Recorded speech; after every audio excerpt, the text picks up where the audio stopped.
Sean todos muy bienvenidos. Es para nosotros motivo de alegría volver a reencontrarnos en una ocasión especial. Estaremos cubriendo un libro del Antiguo Testamento que tiene un único capítulo. Y nuestro anhelo, nuestro interés es poder, por la gracia de Dios, cubrir palabra por palabra de manera muy sencilla y ágil todo este libro. Pero antes les invitamos a aquel que lo desee a dirigirse al Nuevo Testamento, al libro de los Hechos, o sea, el quinto libro del Nuevo Testamento, el libro posterior a los 4 evangelios. Dice en el capítulo número 1, en el versículo 5, registrado por Lucas, el médico amado, así. Versículo 6, dice así. Entonces, los que se habían reunido le preguntaron diciendo: Señor, ¿restaurarás el reino a Israel en este tiempo? ¿Qué sucede? Muy ágilmente, el Señor de Gloria se ha presentado resucitado ante los testigos, está pronto para partir y ser ascendido a la diestra de la majestad, en gloria, donde aún permanece aguardando que todos sus enemigos sean puestos por estrado de sus pies, y aquellos que le siguieron desde el principio le consultan algo concerniente a ¿qué? A la restauración del reino a Israel. Muy importante. ¿Qué denota la expectativa de los discípulos? ¿Qué expectativa tienen los discípulos? Que Israel obtenga lo que le corresponde, la porción del reino. La respuesta del Señor, ¿cuál es? El Señor no niega la pregunta, más que les declara, bueno, tú lo puedes leer, no es el objetivo nuestro, pero puedes leer que el Señor les habla que no les compete a ellos ni les corresponde saber cuándo ha de suceder, más que no negó que vaya a suceder. En los tiempos del Padre va a suceder que el reino sea restaurado, sea vuelto al estado original adecuado a Israel. Esa es la expectativa de los discípulos, expectativa basada en los profetas. Leyendo a los profetas, los discípulos comprendieron que había una porción de bendición para Israel en el reino de Dios. Y la pregunta es, ¿cuándo ha de suceder? No cuándo en fecha, sino luego de qué evento el reino ha de instalarse y va a ser restaurado Israel. Hay muchas porciones en las Escrituras. Para ver este tema, nuestro interés es verlo desde una arista en el Antiguo Testamento, en este libro, que es el libro más pequeño del Antiguo Testamento, que es el libro de Abdías. Invitamos a aquellos que lo deseen a dirigirse al Antiguo Testamento, al libro de Abdías. Es el libro anterior al libro de Jonás, es el libro posterior al libro de Amós. El libro de Abdías, que es un libro de un único capítulo con 21 versículos, y leemos la palabra de Dios, versión Reina Valera, que dice así: visión de Abdías. Jehová el Señor ha dicho así en cuanto a Edom: hemos oído el pregón de Jehová y mensajero ha sido enviado a las naciones. Levantaos y levantémonos contra este pueblo en batalla. He aquí, pequeño te he hecho entre las naciones, estás abatido en gran manera. La soberbia de tu corazón te ha engañado. Tú que moras en las hendiduras de las peñas, en tu altísima morada, que dices en tu corazón: ¿quién me derribará a tierra? Si te remontares como águila, y aunque entre las estrellas pusieres tu nido, de ahí te derribaré, dice Jehová. Si ladrones vinieran a ti, o robadores de noche, como has sido destruido, ¿no hurtarían lo que les bastase? Si entraran a ti vendimiadores, ¿no dejarían algún rebusco? ¿Cómo fueron escudriñadas las cosas de Saúl? Sus tesoros escondidos fueron buscados. Todos tus aliados te han engañado, hasta los confines te hicieron llegar, los que estaban en paz contigo prevalecieron contra ti. Los que comían tu pan pusieron lazo debajo de ti, no hay en ello entendimiento. No haré que perezcan en aquel día, dice Jehová, los sabios de Edom y la prudencia del monte de Saúl, y tus valientes, oh Temán, serán amedrentados, porque todo hombre será cortado del monte de Saúl por el estrago. Por la injuria tu hermano Jacob te cubrirá vergüenza y serás cortado para siempre. El día que estando tú delante llevaban extraños cautivos su ejército y extraños entraban por sus puertas y echaban suerte sobre Jerusalén, tú también eras como uno de ellos. Pues no debiste tú haber estado mirando en el día de tu hermano, en el día de su infortunio. No debiste haberte alegrado de los hijos de Judá en el día en que se perdieron. No debiste haberte jactado en el día de la angustia. No debiste haber entrado por la puerta de mi pueblo en el día de su quebrantamiento. No debiste haber mirado su mal en el día de su quebranto, ni haber echado mano a sus bienes en el día de su calamidad. Tampoco debiste haberte parado en las encrucijadas para matar a lo que de ellos escapasen, ni debiste haber entregado a los que quedaban en el día de angustia. Porque cercano está el día de Jehová sobre todas las naciones. Como tú hiciste, se hará contigo. Tu recompensa volverá sobre tu cabeza. De la manera que vosotros bebiste en mi santo monte, beberán continuamente todas las naciones. Beberán y engullirán y serán como si no hubieran sido. Mas en el monte de Sión habrá un remanente que se salve, y será santo, y la casa de Jacob recuperará sus posesiones. La casa de Jacob será fuego. La casa de José será llama, y la casa de Esaú estopa, y los quemarán, y los consumirán, ni aun resto quedará de la casa de Esaú, porque Jehová lo ha dicho. Y los de Negev poseerán el monte de Esaú, y los de Cefela a los filisteos, poseerán también los campos de Efraín, y los campos de Samaria, y Benjamín a Galad. Y los cautivos de este ejército de los hijos de Israel poseerán lo de los cananeos hasta Serepta, y los cautivos de Jerusalén que están en Sefarad poseerán las ciudades de Negev. Y subirán salvadores al monte de Sión para juzgar el monte de Esaú, y el reino será de Jehová. Hasta aquí la lectura de la palabra de Dios.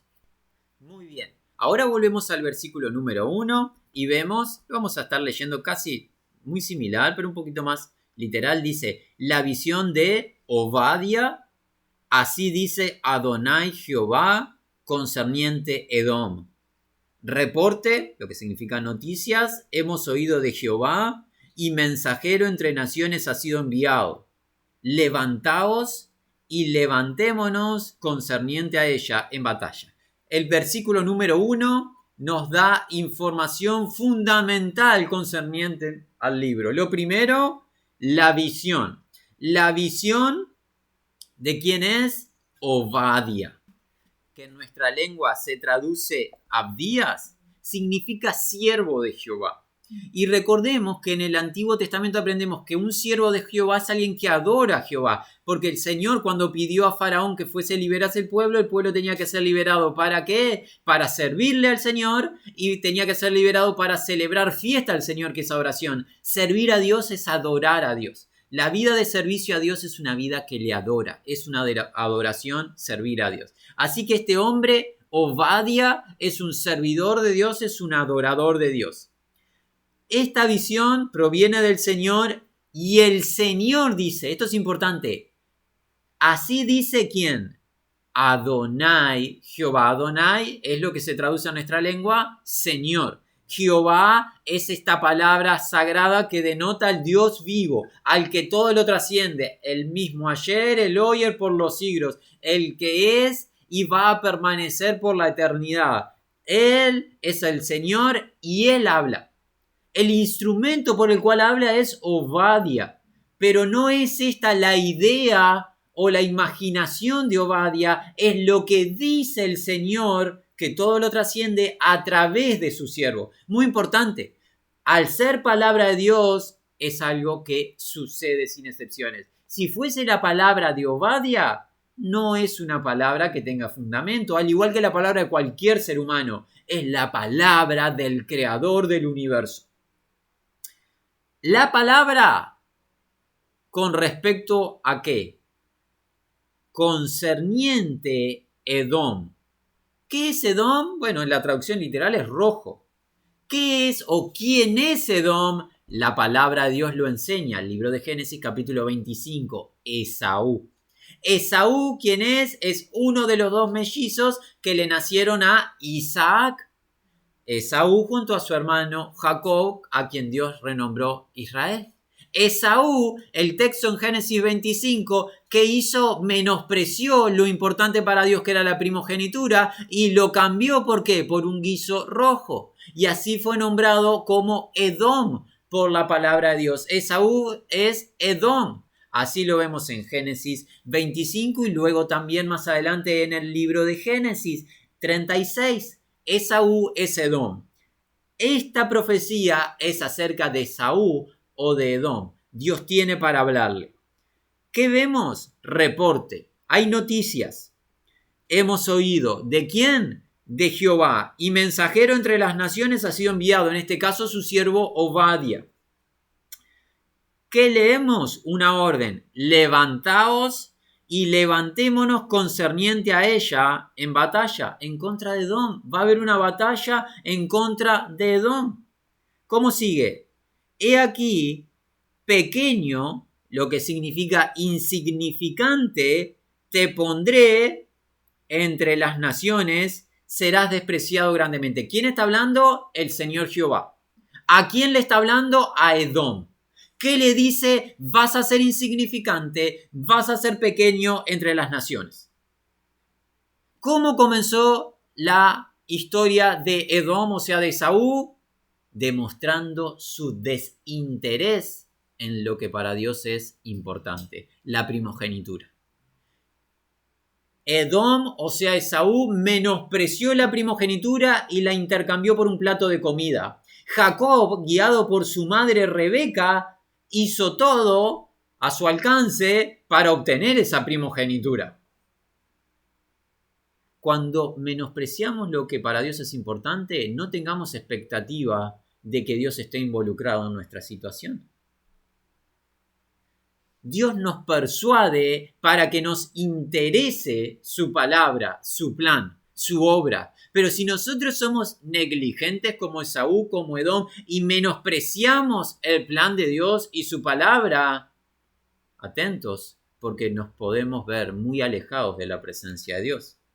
Tal es así que Edom, o sea, Esaú, tiene sobre sí una sentencia: ser reducido, rebajado. Y ya vamos a ver por qué. La característica de Edom y sus descendientes.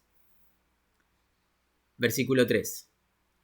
El orgullo de tu corazón te ha engañado, quien habitas en las hendiduras de la roca alta, cuya habitación que va a pasar cesa.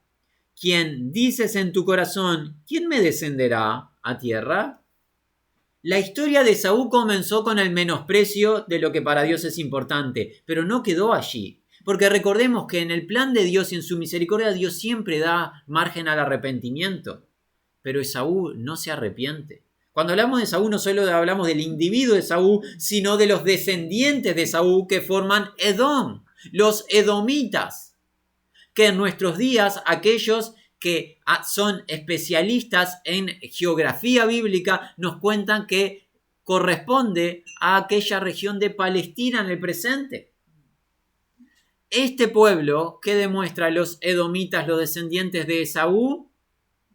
Orgullo. Y hay algo muy importante en la palabra de Dios. El orgullo, Dios lo rechaza.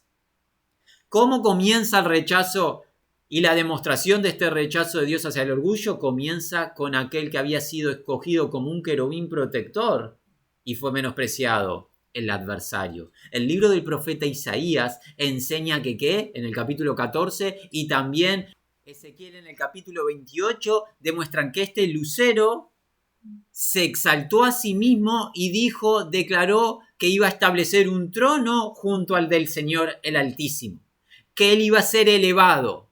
Y así fue menospreciado, rebajado hasta Sheol, que es ese lugar de los muertos que es su fin. Bueno, aquí vemos a un pueblo que se dice a sí mismo que ¿qué? ¿Quién me va a derribar a tierra? Orgullo. ¿Qué hace Dios con los soberbios? Dios resiste a los soberbios, pero da gracia a los humildes. Todo aquel que se enaltece, dice Jesús, será ¿qué? Humillado. Son leyes espirituales que Dios estableció. El que se eleva, Dios le rebaja. Dios está en conflicto con el orgulloso y este pueblo es un pueblo de orgullo. Y ese orgullo, esa rebelión la demostró en la historia, por ejemplo, no permitiendo que Israel pasase por Edom cuando tenía que acceder a la tierra prometida. Siempre demostró Edom, o sea, Esaú, estar en contra, en conflicto con el plan de Dios. Avancemos, versículo 4. Aunque asciendas alto como el águila, estos volátiles, estas criaturas con capacidad de vuelo muy elevado, uno dirá, oh, si como el águila subo, no hay quien pueda acceder a mí. Bueno, atento, porque como el águila, y aunque entre las estrellas establezcas tu nido, ya llegas a un punto altísimo que no se puede acceder naturalmente. De allí te bajaré, dice Jehová. Aquí es donde recordamos al salmista cuando nos cuenta, si subiera a lo alto tú estás, si bajara a lo profundo tú estás. Puedes subir muy alto tú quizás. Puedes acceder a una posición terrenal muy elevada, que el mundo todo te aclame. Sabe que allí llega el Señor. Y si no te humillaste delante de Él, Él se va a encargar de humillarte.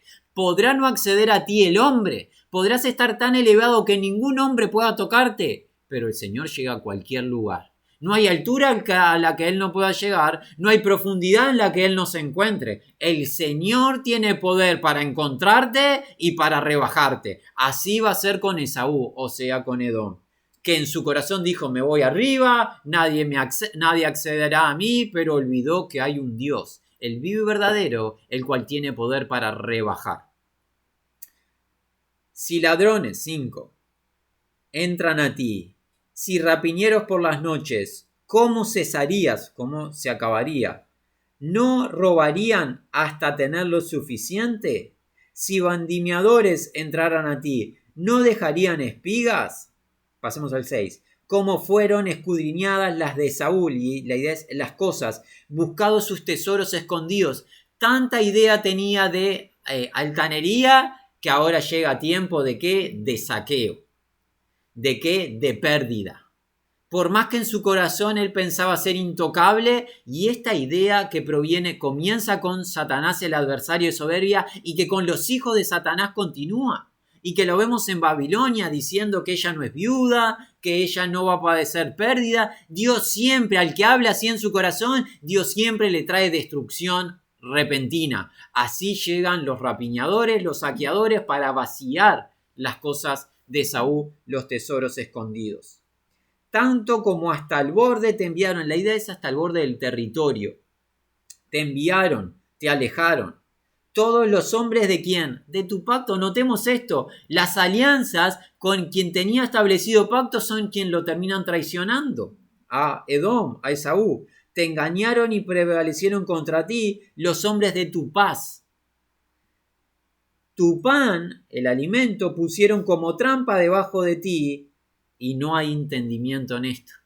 No comprendió Esaú algo que con quienes pensaba que tenía relación, con quienes había pactado, con quienes estaba en paz, se volvieron en contra de él. ¿Para qué? Para engañarle.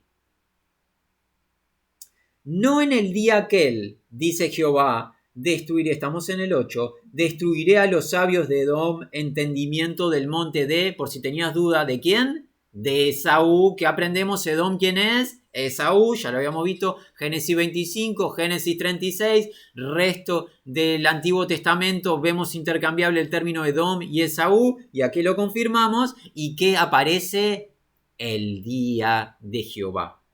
Una profecía del Antiguo Testamento que luego se reitera en el libro de las Revelaciones. No es especialmente un día de 24 horas, sino un cúmulo de eventos que tiene como prioridad en un punto de ello el derramar de la ira de Dios. El día del Señor, el día de venganza, el día de establecimiento de justicia. Y estas son características del Dios vivo y verdadero. En ese día, ¿qué va a hacer el Señor? En ese día va a apelar y va a ir directo contra los sabios de Edom, del monte de Esaú. Los sabios que hacen, lideran el pueblo, dan instrucción, dan los parámetros, porque ellos tienen entendimiento, pero el Señor va a apuntar hacia ellos para que se quede sin entendimiento Esaú. O sea que va a haber ruina. Versículo 9. Y se amedrentarán tus poderosos de Temán, o sea, la región del sur, por razón de que será cortado el hombre del monte de Esaú por matanza.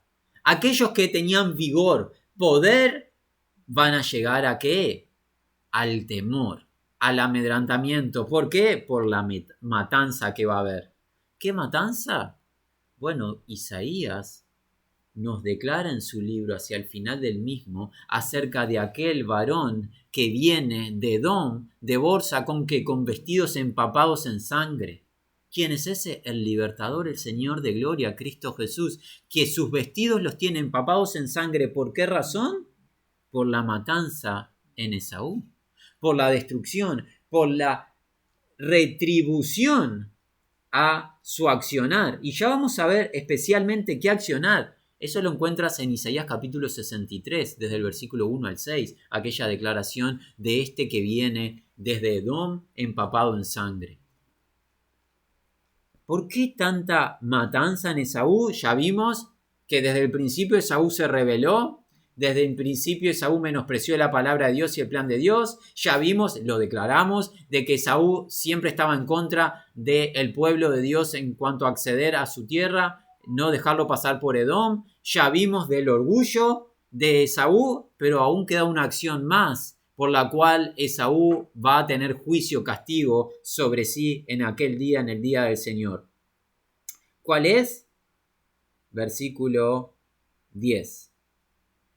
Por violencia, por crueldad, a tu hermano Jacob te cubrirá vergüenza y serás cortado para siempre. Desde el día que Esaú menospreció a Dios y su primogenitura, vimos la rebelión de Esaú, pero el punto máximo de su rebelión, ¿cuál es? El menosprecio a Jacob. Jacob es el mellizo de Esaú, son los dos mellizos que le nacieron a Isaac a través de Rebeca. Jacob conforma que Israel, el pueblo de Dios. ¿Qué hace Esaú con Israel? Crueldad o violencia. ¿Y qué hace Dios entre este conflicto? ¿Es indiferente acaso Dios? ¿Se manifiesta en favor de Esaú acaso Dios? No, Dios ha tomado partida y ha optado por Jacob a quien amó. Jacob a quien yo escogí, descendencia de Abraham, mi amigo, dice el profeta Isaías. ¿Qué hace? Por violencia, por crueldad a tu hermano Jacob, ¿qué le va a pasar a Esaú? Te cubrirá vergüenza, y hay algo más, serás cortado para siempre, o sea que va a dejar de ser, va a quedar descartado de la gloria futura. 11. El día que te paraste enfrente, el día que tomaron cautivo extranjeros su fuerza, la fuerza de Israel fue tomada por cautivos, ¿qué hizo Esaú? Se paró enfrente, se alejó, y cuando extraños entraron a las puertas de Israel, entraron en la ciudad y sobre Jerusalén echaron suertes, ¿qué hizo Esaú? O sea, Edom, incluso tú, uno con ellos. Cuando vino calamidad sobre Israel, recordemos, Israel ha pasado muchas calamidades y mucho de eso por su propia rebelión. Dios le castigó, pero jamás Dios mandató a Esaú a que se uniera con los cautivadores, que se uniese, por ejemplo, con Babilonia para menospreciar, para maltratar a Israel. No recibió ese mandato. ¿De dónde salió esa acción de ser uno con los que cautivaron? ¿De dónde salió? Del corazón malo de Esaú. Fue uno con los enemigos de Israel. Se unió a los adversarios. Estamos en días, escucha amigo oyente, estamos en días donde el mundo está optando en ser uno en contra de los enemigos de Israel. Donde las voces se levantan en menosprecio en contra de Israel. Cuando adversarios le rodean, cuando le quieren destruir, el mundo o es indiferente o se une a los enemigos. Presta mucha atención con qué vas a hacer. Hay que discernir. Versículo 12. Pero no debiste, dice Adonai. ¿Recuerdan quién está hablando? Adonai Jehová. ¿Le está hablando a quién? A Edom, Esaú. No debiste mirar el día de tu hermano, el día de su cautividad, ni debiste regocijarte sobre los hijos de Judá en el día de su destrucción, ni aumentarte, o sea, jactarte en el día de su tribulación. Israel pasó en este periodo cautividad, pasó destrucción y tribulación. En todas esas cosas no debía Esaú gloriarse, jactarse, aumentarse, elevarse. Cuando veas el padecimiento de Israel, no celebres. El mundo, parte de las personas en el presente está celebrando eventos que están sucediendo en contra de Israel. No debe de suceder así. No lo vemos en las escrituras, no hay mandamiento de Dios para celebrar padecimiento de Israel. Es más, tú puedes leer en el libro de Génesis una declaración de Dios a su amigo Abraham. Bendeciré a los que te bendijeren y a los que te maldijeren, maldeciré. Eso dice la palabra de Dios en el libro de Génesis capítulo número 12. Y Dios no cambia. Dios no varía. Cuando Dios determina o decide algo, Él no modifica su decisión. Él no es variable ni inestable, no es como la sombra que continuamente está variando su curso. Dios es firme y fiel a su palabra. Seamos sabios. 13. No debiste entrar por la puerta de mi pueblo en el día de su calamidad, ni debiste mirar incluso tú el mal en el día de su calamidad, nuevamente, ni enviar o alejar su fuerza, que es la idea, su riqueza en el día de su calamidad. Hubo calamidad y 3 veces lo reitera en el mismo versículo. La palabra hebrea es la misma, 3 veces. Esaú no debía estar involucrado en todo esto. No le mandó Dios a hacer esto, pero lo hizo de su corazón engañoso. Ese corazón que comenzó menospreciando la primogenitura por un plato de comida, es un corazón que continuó en su descendencia. Su pueblo, el pueblo que sale de Esaú, es un pueblo que continúa con la rebelión de su padre. Acorde a su padre son los hijos, hijos rebeldes a la palabra de Dios, menospreciadores del pueblo de Dios. 14. Y no debiste estar de pie en sus encrucijadas para cortar los fugitivos, ni debiste encerrar los sobrevivientes, o sea, el remanente en el día de su calamidad. Ya no solo mira el padecimiento de Jacob, ya no solo lo celebra y se jacta en el padecimiento. El último versículo, que es el 14, declara que participa del destrato y del menosprecio. Los que sobrevivieron al cautiverio y se estaban escapando, a ellos los capturaban, los encerraban y los maltrataban. Tal es la conducta de Esaú. Y alguien dirá, bueno, Esaú es muy fuerte, tiene mucho poder para menospreciar al pueblo. Oh, ¿sabe algo? El versículo 15 llega. Porque cercano el día de Jehová. Y ahora el día de Jehová, mira, sobre todas las naciones. Ahora el día de Jehová ya no es solo para Edom o Esaú, es sobre todas las naciones. Ojo, porque tú dirás, yo no pertenezco a la región de Edom o quizás en nuestros días Palestina, yo vivo en otra región.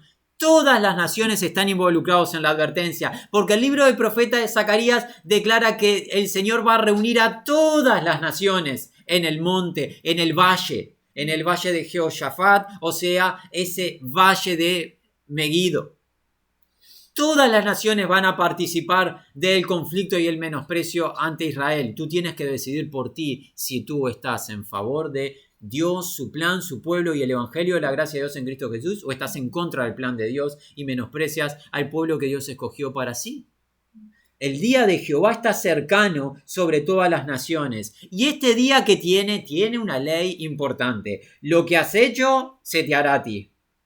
Recompensa va a retornar sobre tu cabeza. ¿Te acuerdas el sermón del monte? ¿Qué decía el Señor en el sermón del monte?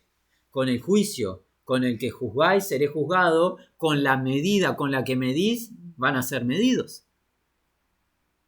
Como actúa el individuo, va a recibir en el día del Señor. No va a quedar impune el menosprecio o el destrato hacia su pueblo. El Señor se va a cargar de recompensar, de dar a cada uno conforme a su obra.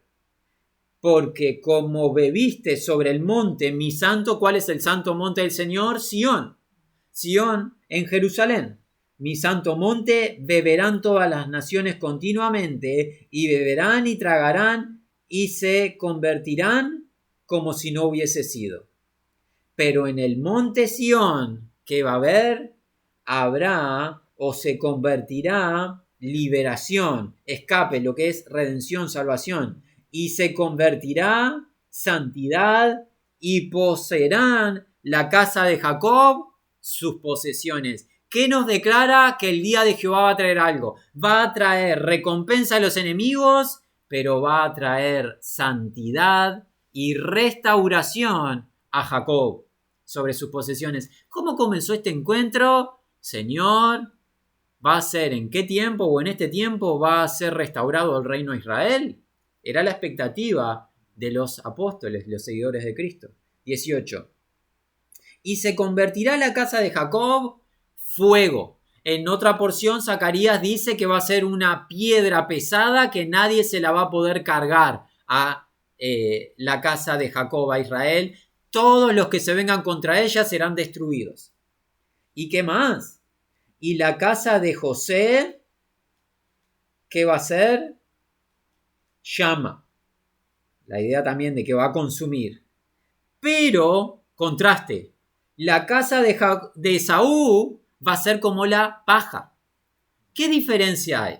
Bueno, si tú tienes fuego, tienes llama y tienes un elemento fácilmente consumible como la paja, no te conviene ser paja. ¿Por qué? Porque te vas a consumir.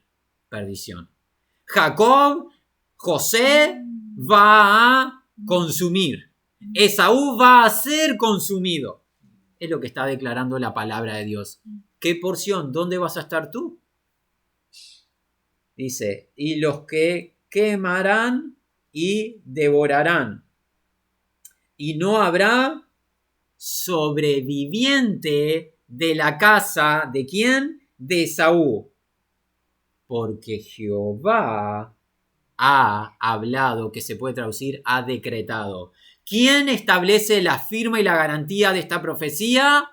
Adonai, Jehová, el Señor, Jehová de los ejércitos. Él declara que Jacob va a permanecer, José va a permanecer, Esaú va a desaparecer. Va a cesar. Así lo declara el versículo 18, no habrá en Esaú sobreviviente. 19, y poseerán los de Negev, que la idea es tierra del sur, que va a poseer el monte de Esaú, ya no va a ser Esaú para sí, van a venir a poseer ese monte, y los del valle a los filisteos, y poseerán el campo de Efraín y el campo de Samaria, y Benjamín va a poseer la región que se puede traducir como región rocosa. Y el exilio de la fortaleza de los fuertes de los hijos de Israel, que van a poseer la porción de los cananeos. ¿Hasta dónde? Como hasta Sarepta, que es la región, la idea de refinería, y el exilio de Jerusalén, cual en Sefarad, que es eso separado, poseerán las ciudades del Negev. O sea que Jacob en esta porción va a obtener el territorio que Dios le apuntó para sí. Estamos en días donde las naciones piden que Israel entregue el territorio. Dios dice que Israel va a obtener territorio. Esto dice el Señor. No lo estamos inventando nosotros, no lo inventó Obdía hace unos 2800 años antes que nosotros, o sea, 850 años antes de Cristo. Esto no es producto del ser humano, esto es lo que Dios ha decretado. ¿Y cómo culmina? Y subirán los salvadores al monte de Sión a juzgar, a gobernar en el monte de Saúl, y se va a convertir de Jehová el reino. ¿Ha de restaurar a Israel el reino? ¿Ahora? ahora no ha de suceder. El Señor sabe cuándo. Las sazones, los tiempos son del Padre. ¿Cuándo va a establecerse el reino? Cuando se establezca primero el día del Señor, sea destruido Esaú, ahí el reino va a ser establecido. No antes, no antes. El reino del cual han hablado todos los profetas. El reino que, por ejemplo, Miqueas en su capítulo 4 nos dice: y Jehová reinará sobre ellos ¿en dónde? En el monte de Sión, desde ahora y para siempre. Por el capítulo 4, por el versículo número 7, lo dice Miqueas. Isaías, en una porción gloriosa en el capítulo número 2, nos cuenta de este tiempo de gloria, en donde Jehová será rey sobre toda la tierra. En aquel día Jehová será uno. Esto lo leemos en Zacarías capítulo 14. Jehová será uno, y uno será ¿qué? Su nombre. En Isaías, en el capítulo 2, en esa porción gloriosa que decíamos, dice que ¿qué? El Señor va a reinar en el monte de Sión, y que las personas van a ir al monte, subamos a la casa del Dios de Jacob, porque de Sión saldrá la ley y de Jerusalén la palabra de Dios. En esa porción, en el reinado del Señor, cuando sea restaurado el reino de Israel y sus santos, los integrantes de la iglesia, reinen junto al Señor en un estado de gloria, las naciones van a cambiar los armamentos por herramientas de arado. Van a estar todos bajo sus higueras y sus vides tranquilos, en paz. Los animales salvajes van a convivir entre sí, van a convivir con las personas, tanto que un bebé va a poder estar en la cueva de la víbora, va a estar cercano al león y va a estar cercano al oso. ¿Por qué? Porque el reinado será glorioso, la paz será sin límite, la tierra será llena del conocimiento del Señor. Israel y su remanente ha de ser restaurado. Esa tercer parte, como declara Zacarías, esa tercer parte que va a ser probada por fuego, va a disfrutar del reino. Y todos los creyentes al evangelio en un estado en gloria han de disfrutar el reino. Y las naciones han de ver la gloria del Señor cuando el Señor venga a reinar sobre Sión, su santo monte, y sobre toda la tierra. Va a reinar en justicia, porque va a reinar y va a juzgar al pobre, al menesteroso, con equidad. Porque los cintos de su lomo son cintos de justicia. Cuando Jehová de los ejércitos reine sobre el monte en Sión, y reine sobre delante de sus ancianos, y ese tiempo sea glorioso. Eso dice Isaías en el capítulo 24 de su libro, por el versículo 23. Va a reinar en Sión y va a reinar delante de sus ancianos, y va a ser un tiempo de gloria. Uno va a ser su nombre, uno será el Señor. ¡Qué maravilla!, ¿verdad? ¿Qué tiempo aguarda? Un tiempo de restauración, tiempo de bendición, un tiempo que nunca hemos visto, porque si hemos conocido algo en este mundo es corrupción, maldad, calamidad. El Señor ha de restaurar las cosas. Va a establecer un reino de seguridad, de paz, de justicia sin límite. Él va a reinar, sus santos justo a Él. El remanente de Israel ha de disfrutar de su gloria, porque han de mirar a cuál traspasaron y van a hacer lamentación, se van a arrepentir ese remanente de Israel y va a creer en el Señor, y va a apartar el Señor el pecado, la iniquidad de Jacob. Y este es el pacto que haré con ellos, nuevo pacto: seré propicio a sus injusticias, nunca más me acordaré de sus iniquidades. Van a ser limpiados de sus inmundicias, de todos vuestros ídolos os limpiaré, dice el profeta. Pondré mis leyes en su mente, las escribiré en su corazón. Todos indicios de la restauración postrera. Y todo esto va a estar disponible y vigente para ti. Alguien dice: ¿y qué tiene esto que ver con nosotros en el presente? Hoy hemos aprendido acerca del orgullo de un pueblo y su rebelión, ¿verdad? En su corazón se elevó y menospreció al pueblo que Dios escogió. Este pueblo se elevó y dijo: nadie me derriba. Y la declaración fue: de allí te voy a derribar. Y la declaración final fue que no va a quedar sobreviviente del pueblo. ¿Qué tiene que ver con nosotros? La palabra de Dios dice: si oyeres hoy su voz, no endurezcas tu corazón. ¿Qué palabra? La palabra que nos confronta de que somos pecadores, que hemos transgredido la ley de Dios y que somos merecedores del castigo eterno. Pero la misma palabra de Dios dice que Dios en su misericordia y amor ha dado a su unigénito Hijo amado para que todo aquel que en él cree no se pierda, mas tenga vida eterna. ¿Cómo pasamos de castigo eterno a disfrutar del reino de Dios? Solamente a través de una puerta. La puerta a la cual es Cristo. Una puerta que se accede creyendo ¿en qué? En su obra redentora. ¿Cuál es? El venir a esta tierra siendo Dios eterno. Vino a esta tierra en forma de siervo sufriente. Se encarnó por el poder del Espíritu Santo. Fue concebido en el vientre de una jovencita virgen. Nació, se desarrolló, vivió en perfecta obediencia a la ley de Dios y entregó su vida inocente voluntariamente en la cruz del Calvario. ¿Con qué razón? Para cargar sobre sí nuestros pecados. Murió, fue sepultado, pero a diferencia del resto de las almas cautivas, él no fue un alma cautiva, sino victorioso, descendió a los sepulcros, proclamó su victoria sobre todas las huestes, declaró la victoria del Evangelio, destruyó al adversario que tenía el imperio de la muerte y resucitó de entre los muertos con poder y gloria para justificar a todo aquel que cree en él. Justificación por la fe. Y el que cree en él recibe la justicia de él y ya no tiene ningún acta contraria ante el juez supremo de vivos y muertos, sino que tiene la esperanza del don de la vida eterna por lo que él hizo. Entonces, si tú rechazas esta obra, tú estás en la posición de Esaú, la de jactancia. Si oyeres hoy tu voz, no endurezcas tu corazón. Si tú dices, no, esto no es para mí, yo iré de otra manera al reino, tú estás en jactancia, en soberbia, y Dios te ha de rebajar y humillar, condenación eterna. Pero si tú crees al Evangelio, tú estás ¿qué? Humillándote. ¿Cómo? Diciéndole al Señor en tus hechos a través del arrepentimiento, sí, yo soy pecador. Sí, yo necesito un Salvador porque no me puedo salvar a mí mismo. Lo que vivió Esaú es aplicable a nosotros individualmente. El que se exalta, en que se soberbece, será humillado. El que se humilla, a su debido tiempo será elevado. Humillarse es reconocer el estado propio personal de pecador perdido y creer en la obra de Cristo Jesús.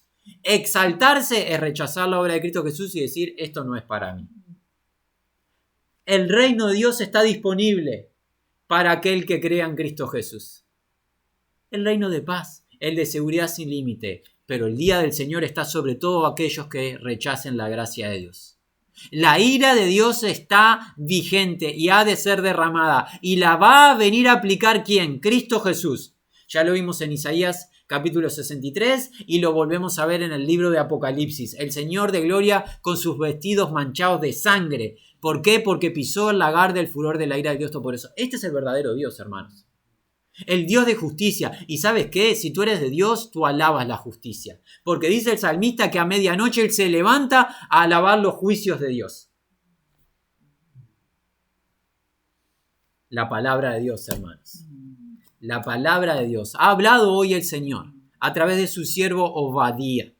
Y ha declarado de la restauración de Israel cuando establezca su reino. No va a suceder antes de que venga el día del Señor. Primero va a venir el día del Señor. Va a ser un día de retribución. Va a ser un día de ira, de castigo. Pero ha de venir un día de gloria para los que le esperan. Ha de venir un día de paz, de seguridad, de santidad. ¿Cómo accedemos? Solamente creyendo en la muerte y resurrección de Cristo Jesús. Nos resta el deseo que la gracia y paz de Dios sea con todos los que aman a Jesucristo.